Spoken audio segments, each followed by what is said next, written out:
माझी अशी अडचण होती की मला प्रॉपरली ऊसासारख्या पिकाला आठवड्यातून 2 वेळा तरी कमीत कमी खत देता यावं, फर्टिगेशन करता यावं अशी माझी अडचण होती. परंतु मला ते लाईटच्या शेड्यूलमुळे असेल देता येत नव्हतं. तर आमच्या घरामध्ये आम्ही 2 जण भाऊ आहे, तरी आमच्या दोघांच्या मोबाईल सुद्धा आम्ही ते ॲप घेतलेला आहे आणि घरामध्ये बसून सुद्धा रात्री 10-11ला कधीही आम्ही ऑपरेट करू शकतो. अगदी सर्वसामान्य अगदी साधा जरी शेतकरी असला, जास्त शिकलेला नसला तरी पण त्याला ऑपरेट करायला ॲप अगदी सोपं आहे. आता गेले 5-6 महिने झाले मी वापरतोय. अजून तर मला त्याच्याबद्दल काय प्रॉब्लेम पण आलेला नाही. ज्या शेतकऱ्यांना सेंट्रलायझेशन करता येणार नाही अशा लोकांना सुद्धा ते वायरलेस असल्यामुळे वापरायला आणि बसवायला फार सोपं आहे. आणि माझं असंच म्हणणं आहे की सर्व शेतकऱ्यांनी हळूहळू आता याच्यावर आलं पाहिजे. जेवढं आपण ॲक्युरेट काम करू शेतीमध्ये, आज काय भांडवल किंवा मजुरी कुठली गोष्ट कमी होत नाही. आज आपण याच्यावर जेवढं जाऊ ॲक्युरेसीवर तेवढा आपला बेनिफिट नक्कीच होणार आहे आणि आपल्याला त्याचा फायदा सुद्धा जास्त होईल.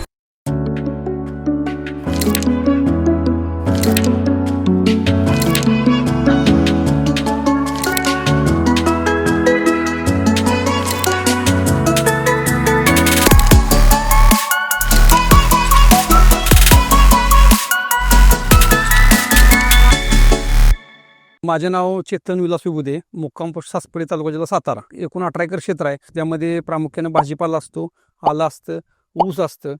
तर माझी अशी अडचण होती की मला प्रॉपरली ऊसासारख्या पिकाला आठवड्यातून 2 वेळा तरी कमीत कमी खत देता यावं, फर्टिगेशन करता यावं अशी माझी अडचण होती. परंतु मला ते लाईटच्या शेड्यूलमुळे असेल देता येत नव्हतं. आणि कसं असं ड्रिपचा असा एक नियम आहे की रोज कमीत कमी तास तरी त्या प्लॉटला पाणी जावं. पण आपल्या लाईटच्या जुन्या शेड्यूलमुळे किंवा लाईटच्या सिस्टीम अशी असल्यामुळं रोज पाणी देता येत नव्हतं. आणि पाणी दिलं की सलग 8-8 तास पाणी आमचं जायचं. रात्र पाळीला पाणी 8-8 तास द्यावं लागत होतं. दिवस पाळीला फक्त चेंज व्हायचा, 1-2 तास 4 तास देता येत होतं. त्यामुळे मी एक अशा नवीन याच्या शोधात होतो की बाबा असं काय करता येईल की आपल्याला त्रास कमी होईल. आणि लेबरचा जो प्रॉब्लेम आहे की समजा आता रात्रीचा कोणी लेबर असलं तरी रात्रीचं कोणी पाणी आपल्याला माणूस मिळणार आहे का वॉल फिरवायला किंवा स्वतः त्याच्यावर आपण आलं पाहिजे. मी याच्यावर सोल्युशन काढण्यासाठी आम्ही बरेच कृषी प्रदर्शन वगैरे अटेंड करत असतो. वर्षातून एक आमचा मित्रांचा 5-6 जणांचा ग्रुप आहे. त्या ग्रुपमधून आम्ही फिरत असतो की समजा किसानसारखं प्रदर्शन आहे पुण्याचं, त्यानंतर बारामतीला प्रदर्शन आहे जिथं आम्ही जात असतो आणि तिथं माहिती घेत असतो. तर बरेच दिवस माहिती घेतली आणि त्यानंतर मग आम्हाला हळूहळू आम्ही त्याचा अभ्यास केला. आम्ही याच्या पाठीमागं माझ्याकडे सांगतो सर्व शेतकरी बंधूंना, माझ्याकडे सगळ्या एकूण 18 एकर क्षेत्र आहे. त्या क्षेत्रात सगळ्या माझा ड्रिप आहे आणि सर्व कंपनीचंच आहे की ज्याचा डिस्चार्ज 2 लिटर ते 3 लिटर पर्यंत आहे. आणि माझं पहिल्यापासून त्यामुळे प्रेम असल्यामुळे मी त्या सुद्धा कंपनीचं ऑटोमेशन सिस्टीम बघायला गेलो. 2-3 ठिकाणी अभ्यास केला, त्याचं बघितलं. पण त्यांचं जे कॉस्टिंग आहे ते कॉस्टिंग सर्वसामान्य शेतकऱ्याला म्हणजे मला तर जास्त वाटलं. बाकीच्यांचं जास्त प्रत्येकाचा विषय आहे. ऑटोफॉर्मकडे आम्ही वळण्याचं कारण असं आहे की त्या ऑटोफॉर्मच्या सिस्टीमसाठी आपल्याला कोणालाही सेंट्रलाइज करायची गरज लागत नाही किंवा वायरिंग हातरा, परत ते वायरिंग खराब झालं कुठं काय जुन्या सिस्टीम ज्या आहेत त्यामध्ये किंवा बाकीच्या कंपनी ज्या आहेत त्यांच्याकडे वायरिंग करा. वायरिंग मग करत असताना आपण शेताची मेहनत करत असताना ते वायरिंग तुटतं, प्रॉब्लेम येतो. असा या सिस्टीमला काही प्रॉब्लेम नाही. आता गेले 5-6 महिने झाले मी वापरतोय. अजून तर मला त्याच्याबद्दल काही प्रॉब्लेम पण आलेला नाही. आणि त्यांचं जे मेक इन इंडियाच्या ह्याच्यातून त्यांनी केलेलं आहे त्यामुळे त्याची कॉस्ट ऑफ प्रोडक्शन पण इतकी कमी आहे. आणि ते अगदी शेतकऱ्याला सर्वसामान्य अगदी 2 एकर शेतकऱ्याला सुद्धा 1 एकर शेतकऱ्याला सुद्धा ते परवडण्यासारखं आहे.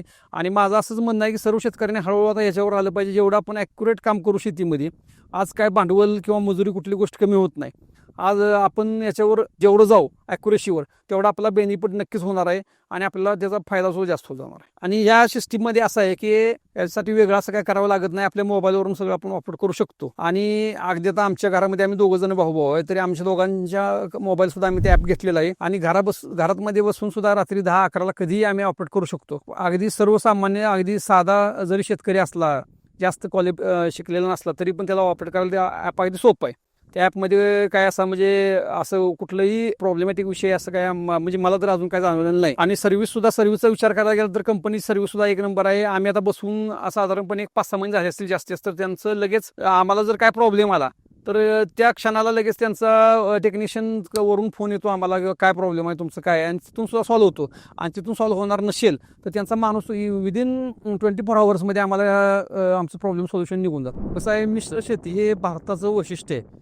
आजपर्यंत भारतामध्ये शेती केली, सर्व प्रकार शेती केली, कोणताही एक शेतकरी एका पिकावर कधीच अवलंबून राहत. आणि तो सेम कंडिशन महाराष्ट्रामध्ये तशीच आहे. अगदी माझी पण तशीच परिस्थिती आहे. माझ्याकडं तुम्हाला पहिल्यांदा सांगितल्याप्रमाणे सर्व प्रकारची भाजीपाला पण असतो, लॉंग टर्मची दीर्घ मुदतीची पिकं ऊसासारखी असतं, आल्यासारखं पीक असतं. आता आपण फळबागेकडे पण वळणार आहे. अशा वेळेला आपल्याला फर्टिगेशन आपण कुठल्या प्लॉटला काय सोडलं पाहिजे, कुठल्या स्टेजला, हे मॅन्युअली आपण किती जरी करायचं म्हणलं तरी आपल्याला ते शक्य होणार नाही. आणि त्याच्या नोंदी ठेवणं पण एवढं म्हणजे ठेवू शकतो, परंतु इतकं सोपं नाही, ते कॉम्प्लिकेटेड आहे. त्यासाठी त्यांची फर्टिगेशन सिस्टम सुद्धा फार महत्त्वाची आहे. आणि यामध्ये ऑटोमायझेशन आपण केलं तर आपल्याला अजून ॲक्युरसी चांगली मिळू शकते. आणि पाणी तुमचं मोजून जाऊ शकतं, की जेवढी पाण्याला पिकाला गरज आहे तेवढंच पाणी देऊ शकतो. माझं गाव आहे सासपडे, की जे काही पालीपासून 3 किलोमीटर, नागठाणेपासून 8 किलोमीटर आहे. आणि आपल्या NH4 पासून अगदी 5-6 किलोमीटरच्या अंतरावर आहे. जर कुणाला आमची ही सिस्टीम बघायची असेल तर कधीही आपण येऊ शकता. मला फोन करून, माझा नंबर पण मी दिलेला आहे खाली, कधी येऊन पाहू शकता. जर या शेतकऱ्यांसारखे आपलेही वॉल सेंट्रलाइज असतील, एकाच ठिकाणी सारे वॉल्स असतील, तर आपण आपल्या शेताचं ऑटोमेशन अत्यंत कमी आणि परवडणाऱ्या किमतीत करू शकता. शेतामध्ये कुठल्याही शेडची गरज नाही, कुठलीही वायर लावायची गरज नाही. शेतामध्ये लाईट नसेल तरीही चालेल. सोलार पॉवरवर चालणारं, वायरलेस पद्धतीने काम करणारं, बॅटरी ऑपरेटर आपले सोलेनॉइड वॉल्स असणारं एक ऑटोमेशन सिस्टीम आहे. DC पॉवरवर चालणारी. तर आपलं मेन कंट्रोलर असतो तो एक, आपला पंपचा कंट्रोलर एक आणि आपले सोलेनॉइड वॉल्स. एवढ्याच फक्त 3 इक्विपमेंटनी आपलं पूर्ण शेत ऑटोमॅटिक पद्धतीने याचं खताचं नियोजन आणि पाण्याचं नियोजन होऊ शकतं. खतासाठी आपलं फर्टिसेन्स नावाचं युनिट पण येतं. मोबाईलवरून तुम्हाला पाहिजे ते वावर पाहिजे त्या वेळेस तुम्ही भिजवू शकता, पाहिजे ती मोटर चालू करू शकता, बंद करू शकता. NPK जे पाहिजे ते खत ज्या प्रमाणात पाहिजे त्या प्रमाणात देऊ शकता. हे सगळं तुम्ही करू शकता फक्त अत्यंत परवडणाऱ्या किमतीत. तर किती किमतीत होणार आहे, तर यासाठी खाली दिलेल्या नंबरवर कॉल करा आणि आजच आपलं ऑटोमेशन बुक करा. आपल्या प्लॉटची व्हिजिट बुक करा. आपले प्रतिनिधी इथे येऊन आपल्याला पूर्ण मार्गदर्शन करतील आणि आपलं शेत कसं ऑटोमॅटिक कमी पैशामध्ये करता येईल याची सगळी माहिती देतील. आजच कॉल करा ऑटो फार्मला.